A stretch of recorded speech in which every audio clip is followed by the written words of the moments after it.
अंगना में बेली चुनरी संवार के तू तेलाज में बानी नजर झुकैले हमार के।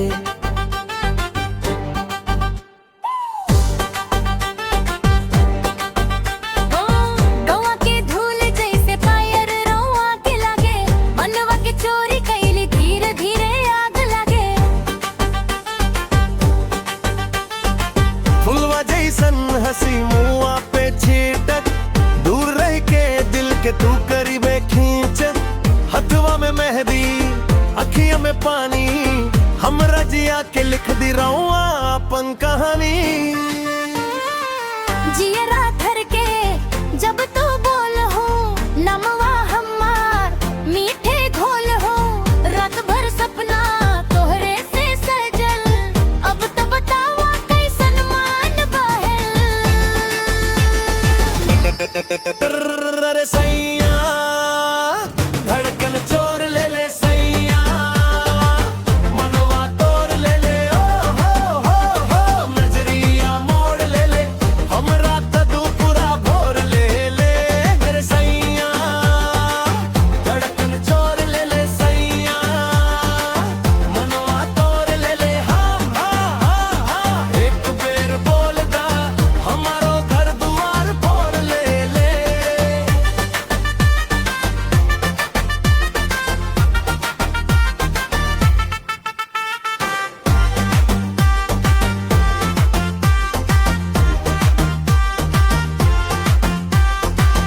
आँच के किनारा जब कंधा से सटल लगल जैसे सावन सुखल दहिया पे बरसल।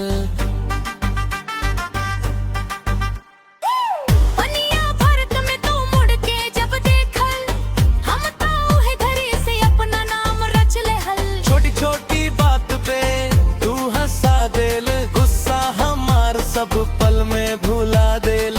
चूड़ी के छनक बैठल बार घर में दिलवा ढोलत रहे तोरे बेकरार नजर में।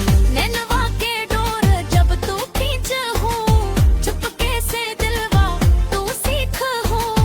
कौने जादू से मन चढ़ल बाटे तहरे बिना यह जियरा कैसन घटल बाटे।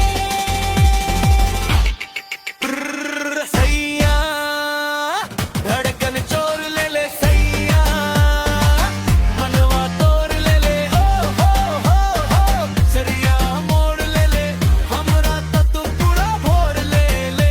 अरे सैया धड़कन चोर ले ले सैया मनवा तोड़ ले ले एक बेर बोलता हमारो घर दुआर तोड़ ले ले।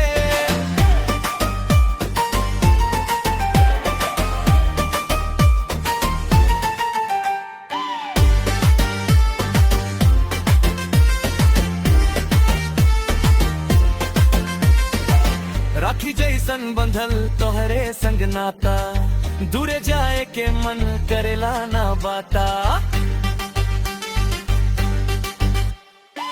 खेतवा के बेड़िया साँझे साँझे हाके तोहरे नाम में बैठल सपना के बाके। गजरा के धार जैसे खींचे तो हर नजरिया हमरो तहिया के तर देल तू परिया। नैहर के गलियन में तोहरे गूंजे पानी गैया के डोर जैसे हम तोहके मानी। अब तो सुन हमारी ई बात तोहरे बिना लागे न रात दिलवा के हली खोल दी संगे संगे चल बोल दी।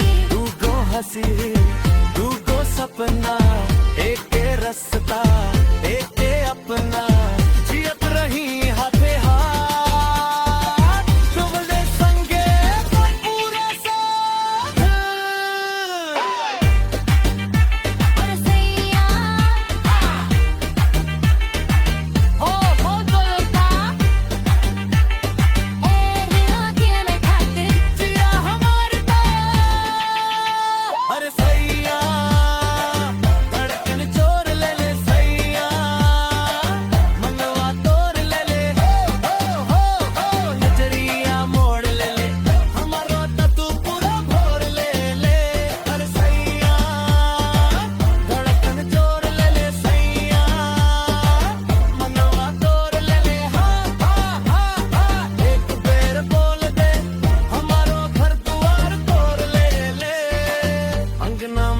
बैठी चांदनी ना चाहिए तोहरे मुस्कान से दुनिया सजा ले।